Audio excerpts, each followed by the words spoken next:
부활주일 고난주간 있어서 한 3주 정도 창세기 말씀 우리가 지금 4장 오다가 다시 오늘 이제 시작이 되겠습니다.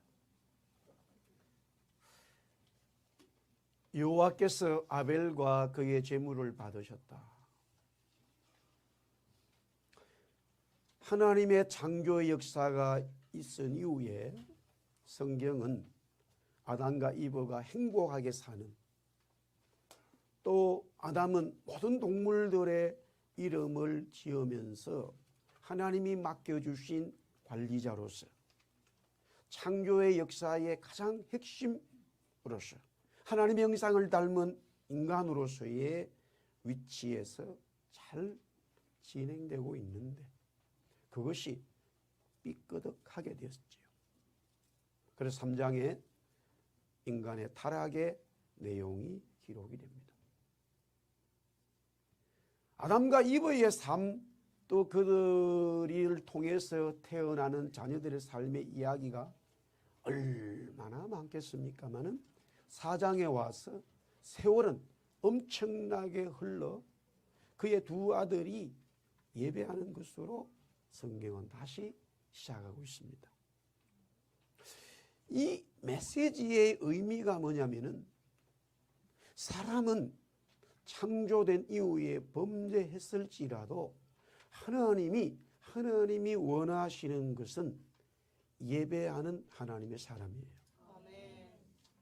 우리가 이 땅에 와서 이민자로 살아가면서 자기의 목적들이 있을 거예요.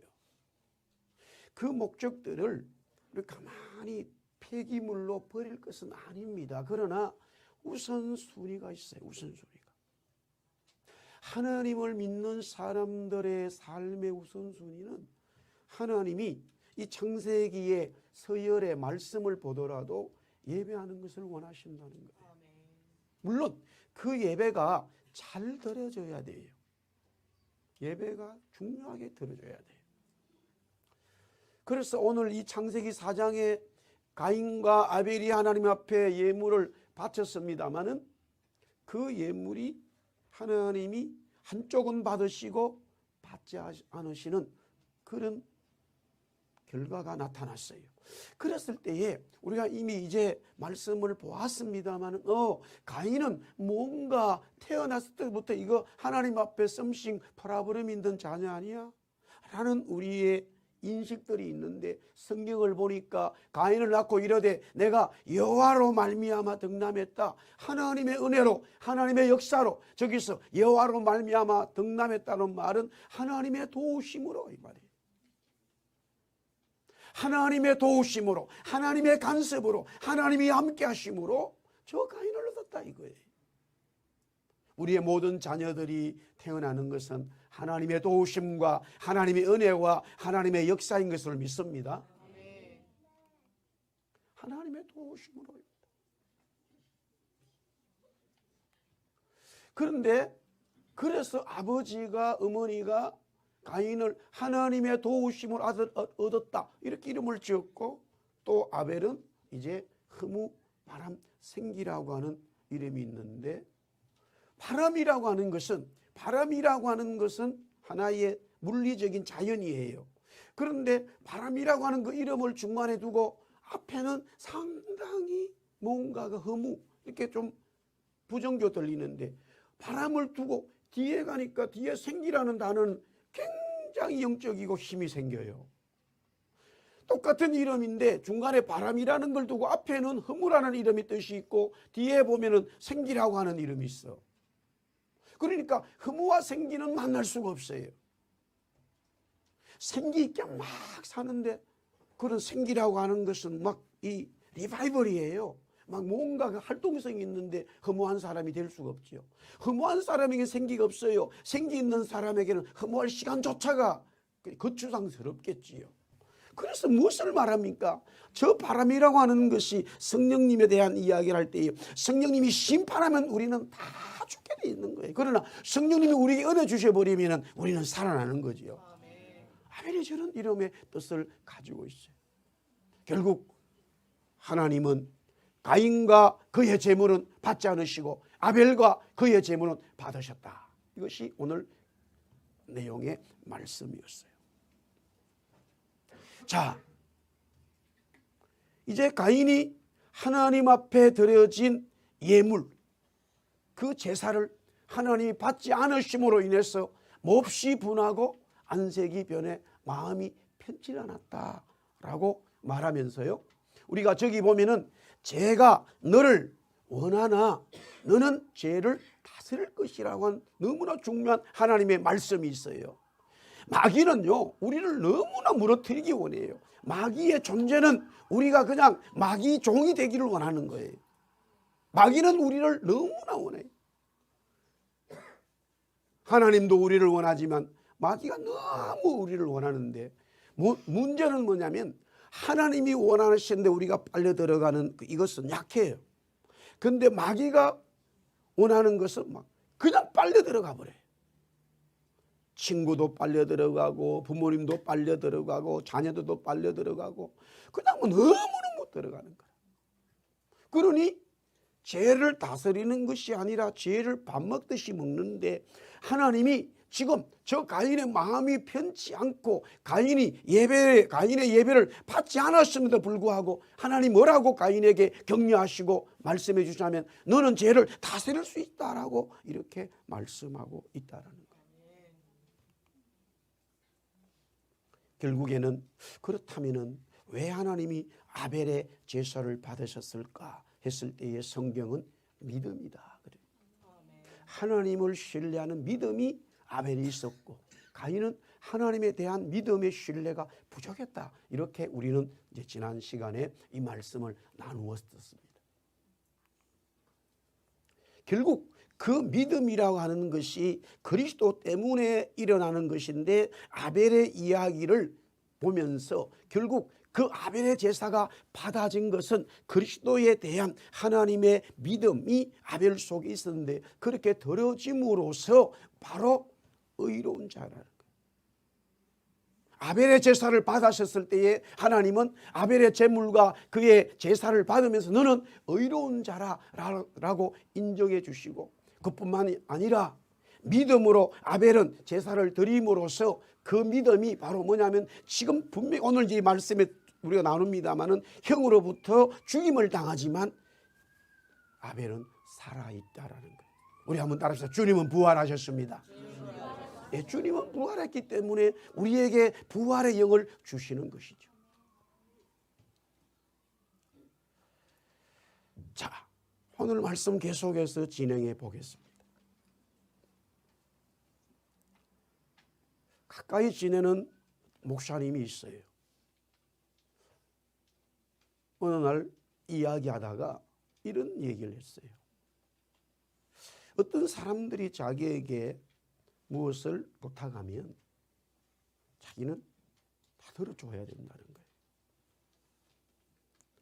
거절해버리면 마음이 그 다음에 편하지 않다 이거예요. 제가 그 얘기를 듣고 사실 목사님 저도 그런 부분이 굉장히 많이 있어요. 사실 우리가 그런 얘기를 나눌 수 있던 것은 비슷한 성향이었기 때문에, 얼마나 상대방이 고민해서 말을 했을까. 나도 남에게 부탁을 하게 되면은 야, 저분에게 부탁해야 되나 하면은 들어줄까, 시간이 되겠나, 이런 생각들을 하지 않을 수 없어요. 그럼에도 부탁할 수밖에 없구나 했을 때 부탁하게 되는데, 반대로 생각해서 상대방들이 저한테 그렇게 그분 목사님 말하니까 그러면 어떻든 도와주고 그분의 마음을 함께 해야 되겠죠. 그러나 정말로 중요한 것은 그런 부탁을 하기 전에 그 상대방의 마음을 알아버리고 상대방이 원하는 것이 무엇인지 알고, 또한 그분에게 미리 도와주고 그분과 함께 한다면은, 그 사람의 마음을 알아버린다면 얼마나 좋겠습니까마는, 우리 인간은 사람은 다 알 수가 없어요. 상대방은 사람 속 마음을 알 수가 없어요. 그리고 어떨 때는 알고 또 부탁을 받았는데 정말로 도와주고 싶어요. 그런데 내 능력에 한계가 있어요. 내 능력이 다 도와줄 수가 없어요. 하나님은, 주님은 우리에게 미리 하시고 찾아오셔서 도와주시고 함께 하신다는 사실이에요. 하나님 앞에 예배를 하는 것은요, 오늘 우리가 예배합니다마는 하나님이 나를 미리 하시고 도와주시고 이후에 내 삶의 모든 것들도 다 채워주시고 이끌어 주시겠다라고 하는 그 믿음의 고백으로 하나님 앞에 예배해야 됩니다. 부활의 주님을 보았음에도 믿지 않았던 제자들에게 계속 주님은 먼저 찾아오셨습니다. 그러함에도 그들은 결국 모든 것을 포기하고 고향으로 돌아갔고 옛 직업인 어부의 삶을 갈릴리 호수에서 다시 시작하게 됩니다. 이 정도 됐으면 주님이 내가 3년 정도 저렇게 가르쳤는데 저놈들은 제자가 될 자격이 없구나 포기할 수 있겠지만 주님은 계속적으로 부활의 영으로 그들에게 찾아가시는 거예요. 그리고 그들의 마음의 문을 막 두드립니다. 아니, 더 정확하게 말씀드리면 주님이 먼저 그 자리에 오셔서 기다리고 계셨다고 하는 사실이에요. 우리 마가복음 16장 7절 우리 한번 다 같이 보겠습니다. 시작. 가서 그의 제자들과 베드로에게 이르기를 예수께서 너희보다 먼저 갈릴리로 가시다니 전에 너희에게 말씀하신 대로 너희가 거기서 배우리라 하라. 이 상황이 지금 예수님의 부활을 믿고 증거하기 위해서 제자들이 갈릴리로 간 것이 아니다 이 말이에요.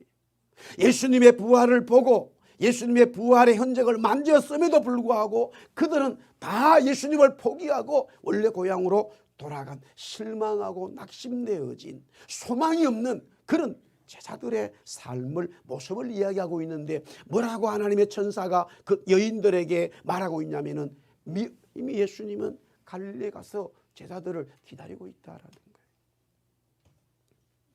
모든 것을 아시고 필요를 채워주시면서 믿음을 이끌어주시는 주님인 것을 알게 됩니다. 심지어 밤새 고기 잡는 제자들이 고기를 못 잡았음에도 주님은 그들에게 153마리의 고기를 많이 잡게 해 주실 뿐만이 아니라 너무나 밤새 고기 잡는 데 지쳐 있어서 배고픔도 모르고 있었던 그들에게 배고픔을 아시고 빵과 물고기를 직접 불 피워서 구워서 만들고 있는 예수님의 모습을 보게 되어집니다. 요한복음 21장 9절에 제자들이 육지에 올라 보니까 숯불이 있는데 그 위에 생선이 놓였고 빵도 있더라 이렇게 기록하고 있어요. 배가 고파도 옛날 직업으로 돌아왔기 때문에 고기를 잡아야 살 수 있어. 고기를 잡아서 팔아야 생계를 유지할 수 있어. 이것이 제자들의 삶이었기 때문에 그들은 열심히 고기를 잡는 일을 늦게까지 새벽까지 하게 됩니다만 한 마리도 잡지 못했죠. 주님은 그들의 필요를 다 아시고 미리 오셔서 다 준비해 주시고 그들에게 다가오셨다라는 사실입니다. 요한계시록 3장 20절에 이렇게 선언하고 있습니다. 볼지어다 내가 문 밖에 서서 두드리노니 누구든지 내 음성을 듣고 문을 열면 내가 그에게로 들어가 그와 더불어 묵고 그는 나와 더불어 먹으리라. 먹을 것이 없어요. 먹을 것이 없는 가난한데 주님이 다 먹을 것을 준비하셔서 문 밖에서 음식을 가지고 막 문을 두드리고 있는 거예요. 문을 열기만 하면은 주님이 음식을 차려온 것을 가져와 가지고 야 사랑하는 종아 배고프제 같이 밥 먹자. 주님이 그렇게 하신다는 거예요. 아주 현실적으로 지금 계시록의 말씀은 막 하늘 위에 빙빙빙빙 도는 그런 말씀 같아. 영적인 세계가 이 세계가 마지막 돌아가는 엄청난 말씀들이 막 떨어지는데 저런 말씀은 너무나 현실적인 말씀이에요. 내가 배고프고 먹고 싶은 것을 주님이 아시고 다 준비하셔서 문 밖에서 다 음식 차려가지고 푸드 음식을 갖다가 차에 딱 대기시켜놨다.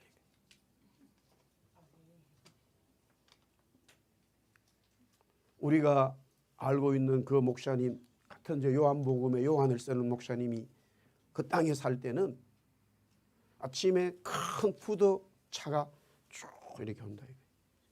그러면 거기에 온갖 세계 음식들이 다 있다 이거예요. 먹고 싶은 거 먹는데 자기가 먹고 싶은 게 철갑상 알이 먹고 싶어 갭이 없다 이거예요. 그러면 쪽지에다 적어주면 그 다음날 바로 온다 이거예요. 그렇게 살았던 사람이에요. 나는 대한민국의 자유를 가지고 살아도 그런 걸 못 먹고 살았어요. 차원이 다른 사람. 주님이 우리에게 필요한 것을 딱딱 채워주신다. 잘 안 믿어지니까 아멘이 몇 사람밖에 안 되는 나도 잘 안 믿어졌을 때는 하나님이 다 알아서 주신다는 거.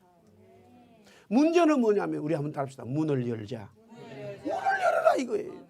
내 마음의 문을 열어라 이거예요. 우리의 마음의 문을 열기만 하면은 주님이 오셔서 우리의 필요한 것들을 다 채워주시고 이끌어주신다. 하나님은 가인과 그의 재물이 더러진 예배를 받지 않으셨어요. 가인은 이 일로 매우 화가 났습니다. 더 화가 나게 된 것은 동생 아벨과 그의 재물은 하나님이 받으셨다는 거예요. 자기도 안 받았으면 동생도 안 받아 또 다른데 자기의 예배는 재물은 안 받으시지만 하나님이 동생 것은 다 받아버렸어요. 이게요, 지금 성경의 가인과 아벨의 이야기는요, 형제지만은 사랑보다는 경쟁과 시기심이 있다고 하는 인간의 아주 근본적인 모습을 이야기하고 있어요. 적어도 형이 됐으면 자기께 안 받아도 동생이 받으면 동생 때문에 좋아야 되잖아. 그렇지 않아요?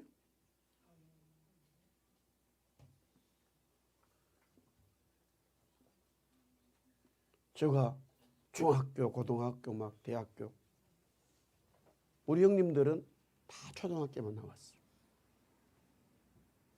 우리 그때 때는 야 동생은 공부를 많이 해가지고 굉장히 좋아하더라고요. 나는 좋아하는 줄 알았어요. 아니더라니까.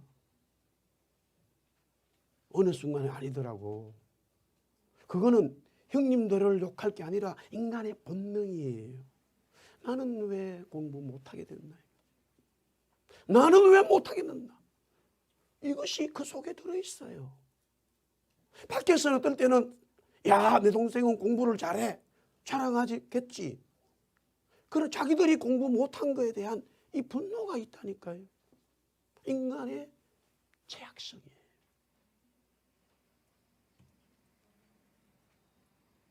미국에 유명했던 케네디 대통령, 이 사람은 카톨릭 신자죠, 집안이. 또 아일리시 사람이에요. 그 시대에 미국에서는 노 아일리시, 뭐 그런 지금 다 시간 얘기할 수 없어요. 아일랜드 사람들 굉장히 저주했어요.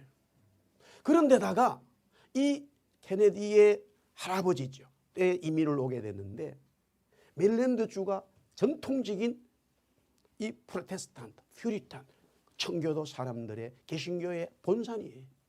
거기에 틀을 잡고 살게 되니까 엄청나게 이 상황이 좋지 않은데 할아버지가 지나면서 아들, 그 케네디 대통령이 되는 아버지,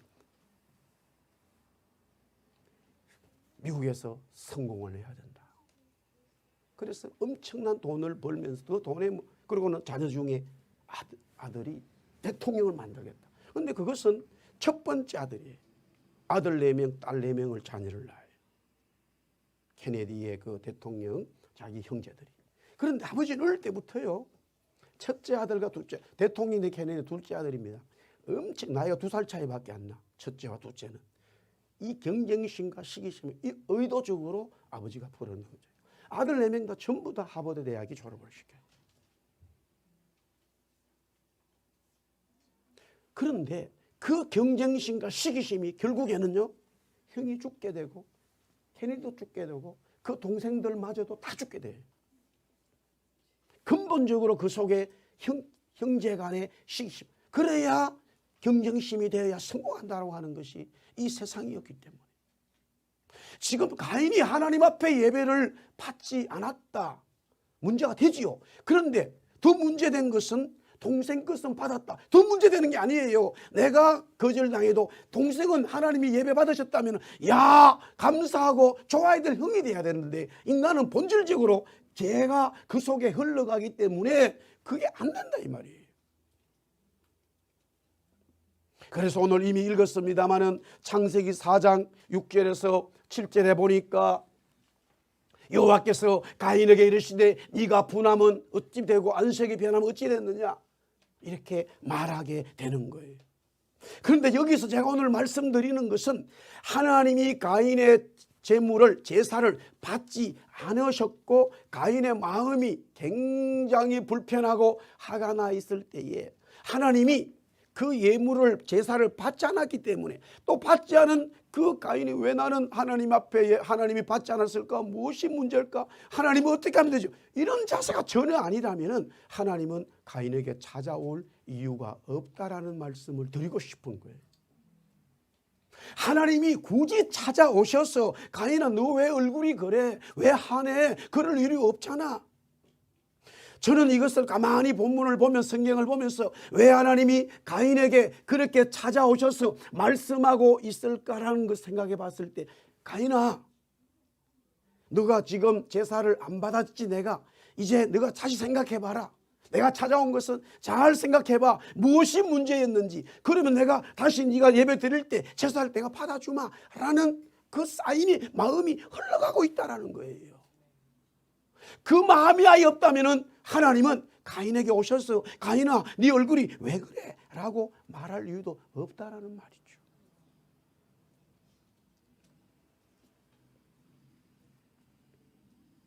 심지어 가인이 동생을 죽고 난 다음에도 여호와께서 가인에게 이르시되 네 아우 아벨이 어디 있느냐.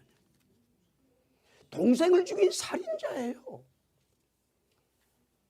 하나님은 범죄하고 범죄 속에 있는 이미 죄의 속성이 흐르는 가인, 아니 우리에게 계속해서 찾아오셔서 하나님의 은혜를 주시기 원하고 우리가 예배드리는 예배를 하나님이 받으시기 원하신다는 사실이에요. 제자들 마찬가지였어요. 사도행전 9장에 하나님이 사울에게 예수님이 찾아온 것도 핍박자였어요. 우리 교회 역사에도 얼마나 많은 그런 얘기들이 있는지 몰라요. 하나님이 정말로 나에게 찾아오셔서 나를 사랑해 주시고 구원시켜 주는구나 하는 그 은혜를 깨달은 사람들은요 너무너무 감사하죠. 어떤 사람들은 하나님은 나에게 찾아오지 않던데, 아니에요. 하나님은 찾아오셨는데 다 거절하고 또 그 하나님의 찾아오심에 대한 감각을 가지고 있지 못하는 것이죠.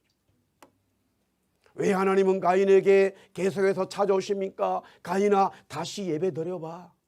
다시 내 앞에 엎드려봐. 경배해봐. 내가 네 예배를 받고 네 마음을 받을 거야.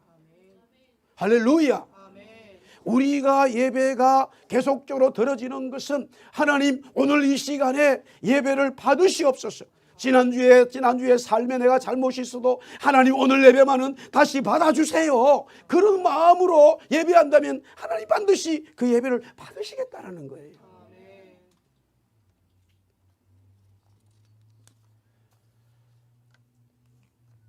자, 그런데 가인의 그 마음은 바뀌지 않고 결국 동생을 죽이는 살인자가 되고 말았습니다. 오늘 여기에 하나님은 가인에게 계속적으로 다가오시고 말씀하시고 다시 예배 드리라고 사인을 주시는데, 마치 예수님을 은삼십에 팔아가지고 유다 스스로 잘못된 것을 알고 있음에도 예수님께 돌아오지 않고 스스로 죽음을 길을 선택한 유다처럼 하나님이 계속적으로 자기에게 찾아오는 걸 안다면 하나님이 내 예배를 받으시겠구나. 왜 자꾸 오시지? 왜 저 남자 자꾸 나한테 오지? 나한테 관심 있나? 다 누구나 그렇게 말해요. 하나님이 계속 가인에게 가니까 가인이 그러면 그걸 깨달아야 되는데 어느 정도는 마음을 가진 것 같지만은 문제는 뭐냐면 결정적인 순간에 어떻게 하느냐가 중요한데 동생을 죽이고 말았다라는 것이에요. 이 가인의 살인, 동생 죽이는 것에는 두 가지의 악한 것이 있습니다. 오늘 여기 4장 8절에 보니까 가인이 그 아우 아벨에게 말하고 이렇게 돼요. 아벨에게 말을 했지요. 여기서 뭐냐면은 가인이 동생을 죽인 것은 예배가 거절된 이후에 즉각적으로 나타난 것이 아니라는 거예요. 그리고 첫 번째의 중요한 포인트는 뭐냐면은 지금 마음이 편치 않았어요. 그럼에도 하나님이 계속 찾아오셨을 때 그 마음을 바꾸어야 된다는 거예요. 그 마음을 바꿀 수 있는 시간이 엄청나게 있었다라는 거예요. 그러나 그 가인 마음 속에는 동생에 대한 또 하나님에 대한 분노와 악한 마음들을 사그라들지 않는 거예요. 그것이 굉장한 시간이 얼마인지는 몰라도 상당한 시간이 흘러갔다.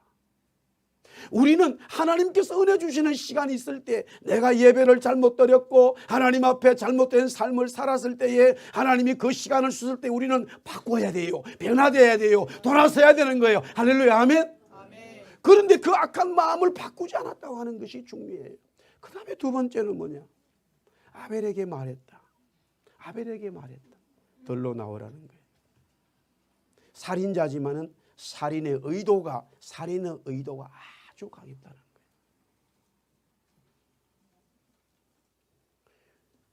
하나님이 모세를 통해서 이스라엘 백성들에게 법을 줄 때에 살인에 대한 이야기가 많은 부분을 차지하는데 그게 이런 표현이 있어요. 우리 한번 따라합시다. 부지 중에 의도가 없다라는 말이에요. 근데 아주 구체적인 예도 나와요. 어떤 사람이 나무를 이렇게 패는데 도끼를 질하는 거예요. 도끼로 나무를 패는데 이 도끼에 있는 이 나무 끝에 있는 도끼자로 휙 날아가 버려가지고 지나가는 사람이 머리를 맞아버렸네. 제가 만든 성경에 나오는 이야기예요. 그게. 이야, 이 3,500년 전에 아주 구체적인 이 판례의 예를 하나님이 말씀하시는 거예요. 사람이 죽어버렸어요. 그러면은 그 도끼로 내가 저 사람을 죽일 게 아니었는데 죽었다면 그럼 이 사람이 어떻게 하느냐? 도피성을 일단 가래요. 레퓨지 셀트가 있어요. 거기 가서 제사장에게 그 사건을 다 얘기하고 제사장이 듣고 그 사람을 쭉 보는 거예요. 이 사람이 정말로 보니까요 1시간 뒤에 맨날 보니까 1시간 뒤에 요 자리에 오더라. 딱 보고 연습을 많이 했어요. 도끼 집어 던지는 거예요. 딱 맞춰버리는. 그건 의도성이 있는 거겠지. 전혀 의도 없이 죽을 수도 있어요. 그러면 그 사람에 대한 죄를 묻지 말라는 거예요. 가인이 아우에게 말을 했다. 그리고 그걸로 덜로 끄집어냈다. 물론 아벨이 양을 치기 때문에 덜에 있지만 그 내용을 이야기하는 게 아니에요. 지금 가인이 아벨을 죽이려고 아주 작전을 쓰고 이 살인의 이 계획이 있는 거예요.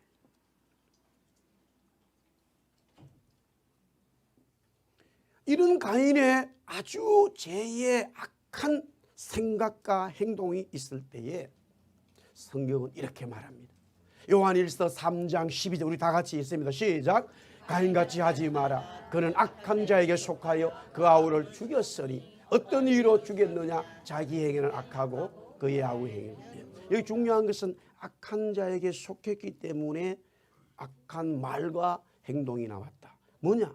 아담 이후로 계속 우리는 이 악한 자는 마귀예요. 우리를 넘어뜨리는 마귀예요. 그럼 속에 우리가 지금 지배를 받고 있기 때문에 계속 우리는 우리의 생각과 우리의 삶은 내가 무언가 하나님을 위해 살아야지 하지만 어느 순간에는 그놈 소나기에 잡히는 것이 우리 인생이단 말이에요.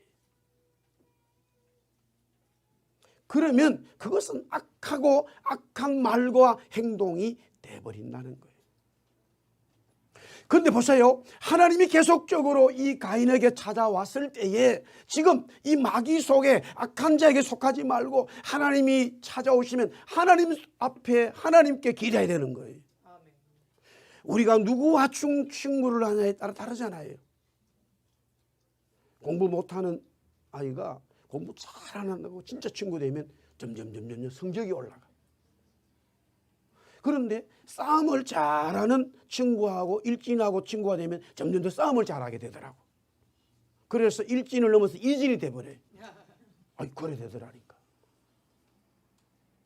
하나님이 계속 가인에게 오는 것은 우리는요, 가인이 하나님께 자꾸 질의하게 되는 거예요. 내 속에 낙한 마음과 생각을 버려버리고 선한 마음과 선한 생각을 자꾸만 집어넣어야 하나님이 원하시는 삶에 간다면 동생을 죽이지 않고 오히려 자기의 예배가 언젠가는 하나님 앞에 다시 연락되는 예배가 되었을 거예요. 할렐루야, 아멘. 네. 그런데 결국 가인은 동생을 죽이고 말았죠.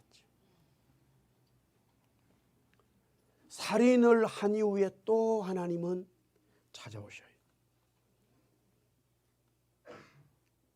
그런데 가인의 대답이 이제는요, 완전히 조금의 미안함도 사라져버렸어요. 내가 동생 어딘지 잘 모릅니다. 뭐 이해되겠어요. 그 다음 말은요, 내가 동생 지키는 자입니까? 내가 동생 지키는 자예요? 여러분들, 저 내용이 창세기에 기록되어 있다니까요. 창세기에 기록되어 있어요. 인간의 가장 죄악성의 모습이에요. 자기가 살인을 했음에도 당신 살인자야 물으면 예, 맞아요. 이렇게 되는 경우가 없다니까요, 여러분들. 미국, 캐나다, 한국 다 그래요. 자기 목소리가 지금 나오는데도 아니라 그러잖아요. 자기 목소리가 막 나와 지금. 자기 다 녹음이 된 건 자기 목소리야. 그런데도 아니라 그러잖아요. 증거가 다 나와서 대법원에서도 이거 잘못됐다 했는데 아니라잖아요. 끝까지 아니래. 인정 안 합니다. 내가 뭐 지키는 자입니까? 그 말을 다 조작했습니다. 이런 말 해버려. 내가 언제 동생 지키면 어떻게 삽니까? 자기의 죄악을 인정하기가 그만큼 어려워요. 여러분들, 회개는요, 사실 회개는 따라서 회개는 돌아서는 것이다. 예, 맞아요. 그 맞는 말이에요. 그러나 저는 성경을 보면 볼수록 인정을 안 하기 때문에 돌아서지 않는 거예요. 뉘우치는 것과 인정은 달라요. 뉘우치는 것은 자기의 삶에 대한 뉘우침이지 죄에 대한 정확한 인정을 하는 것이 필요한다는 거예요. 그러면 이미 회개는 다 된 거나 마찬가지예요. 하나님 앞에 말씀 앞에 예, 저는 죄인입니다. 예, 제가 잘못됐습니다. 내가 동생을 죽였습니다. 동생을 죽이기 위해 의도적으로 계획했습니다. 이것을 인정하기가 인간에게는 없다 이거예요. 하나님은 아시고 말씀하고 있죠. 하나님은 다 이 악한 가정을, 가인의 모습을 다 보고 계셨습니다. 결국 4장 10절에서부터 12절에 너무나 이 아담에게도 나왔던 말이 다시 한 번 더 해석되어지면서 가인에게 또 저 저주의 말씀이 나옵니다. 땅이 다시는 효력을 내지 못하고 너는 유리하는 자가 될 것이다. 자, 우리 여기 13절 14절 한번 같이 한번 보겠습니다. 자, 우리 다 같이 읽었습니다. 다 같이 시작. 가인이 여호와께 아뢰되 내 재벌이 지기가 너무 무거우니 주께서 오늘 이 지면에서 나를 쫓아내신즉 내가 주의 낯을 배우지 못하리니 내가 땅에서 피하며 유리하는 자가 될지라 물은 나를 만나는 자마다 나를. 자, 가인이 동생을 죽이고 난 다음에 물어요. 가인에게 하나님이 나타나셨죠. 가인아, 네 동생 어디 있나? 그러니까 아, 몰라요. 그리고는 가만히 있어야 되는데 내가 뭐 동생 지키래. 내가 맨날 뭐 형이라고 동생 지키고 이렇게 말을 해버렸어. 하나님이 조금 화가 나셨어. 가인아, 넌 이렇게 될 거야. 너 암만 이래도 이제 살 수 없어. 그렇게 말하니까 그 말을 딱 듣는 순간에 가인이 굉장히 힘들어졌어요. 그래서 저 말을 해요. 여러분, 저 말씀을 잘 보세요. 저 말은요, 가인이 자기의 죄, 동생을 죽인 살인죄를 인정하는 게 아니에요. 무엇을 인정하고 있어요? 무엇에 대한 인정이에요? 삶에 대한 어려움에 대한 이야기예요.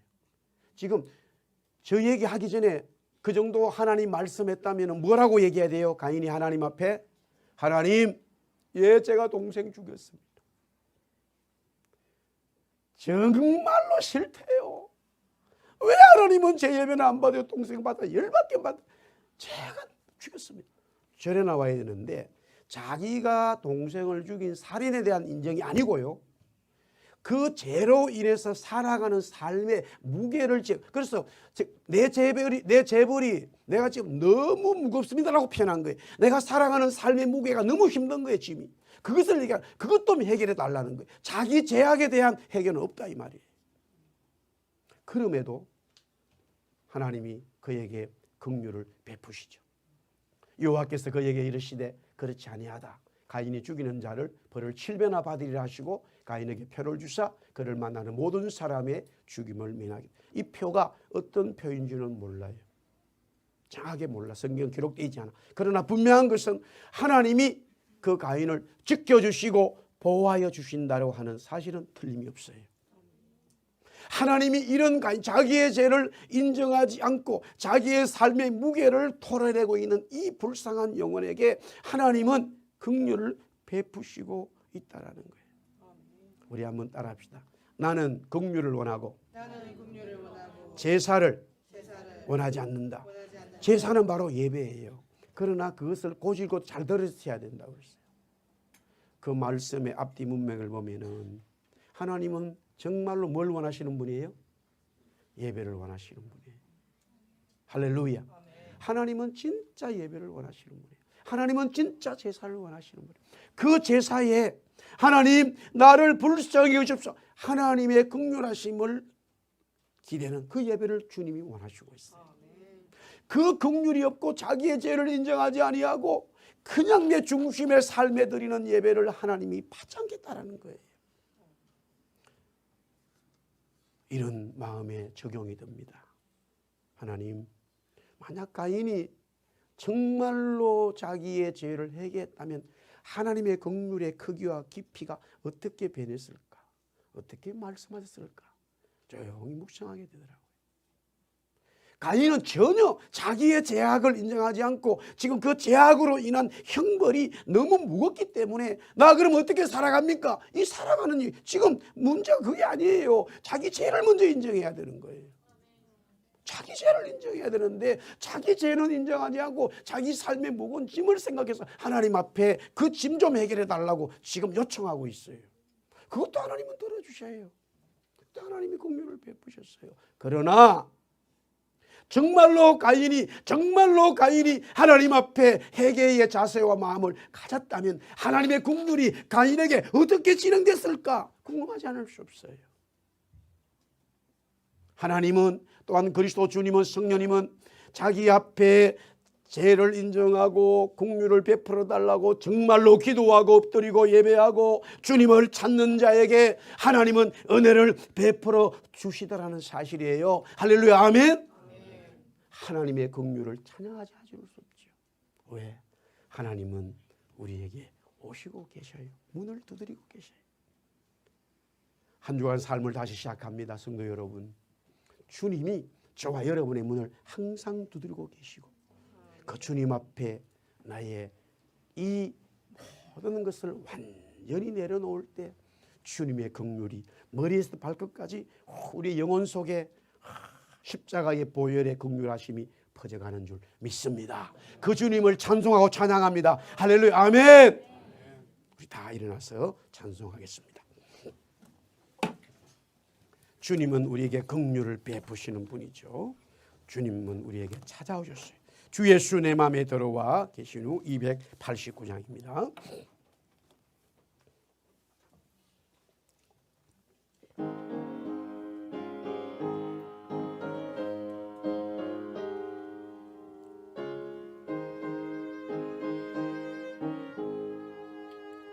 주 예수 내 맘에 들어와 계신 후 변하여 새 사람 되고 내가 늘 바라던 참빛을 찾음도 주 예수 내 맘에 오시 아멘 아멘 아멘 주 예수 내 맘에 오시 주 예수 내 맘에 오시 물밀듯 내 맘에 기쁨이 넘치면 주 예수 내 맘에 오시. 주 예수 내 맘에, 주 예수 내 맘에 들어와 계신 후 망년대 행실을 끊고 머리털보다도 더 많던 내 죄가 눈보다 더 희어졌네. 주 예수 내 맘에 오시. 아멘. 주 예수 내 맘에 오시. 물밀던 내 맘에 기쁨이 넘치면 주 예수 내 맘에 오시. 내 맘의 소망을, 내 맘의 소망을 던더리 가지면 주 예수 내 맘에 오시. 의심의 구름이 사라져 버림도 주 예수 내 맘에 오시. 주 예수 내 맘에 오시. 아멘. 주 예수 할렐루야 내 맘에 오시.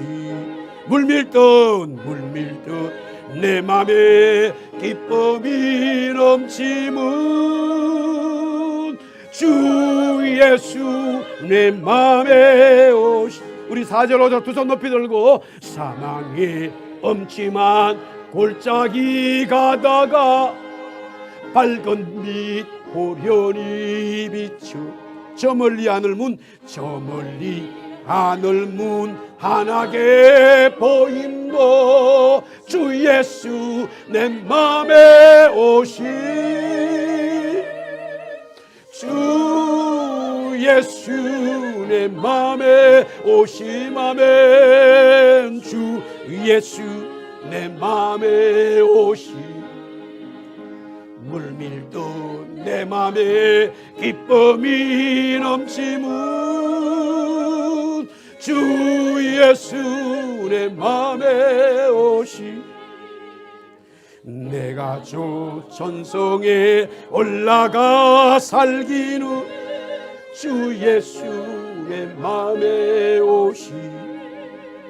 천성에 올라가 주님을 뵈리니 그 기쁨 비길 데 없네. 주 예수 내 맘에 오시. 주 예수 내 맘에 오시. 물밀던 내 맘에 기쁨이 넘치면 주 예수 내 맘에 오시.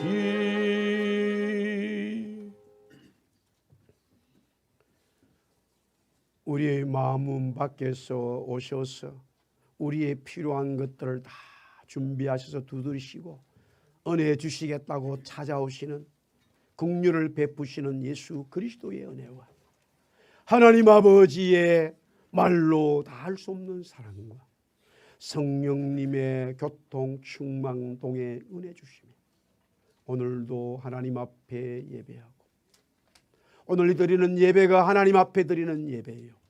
또한 우리의 삶이 예배인 것을 믿기에 하나님의 긍휼을 바라며 하나님의 인도하심과 하나님의 사랑으로 그 은혜에 감사하며 살아가겠다고 예배하겠다고 돌아가는 모든 성도들 위해 이제로부터 영원토록 함께 있을지어다.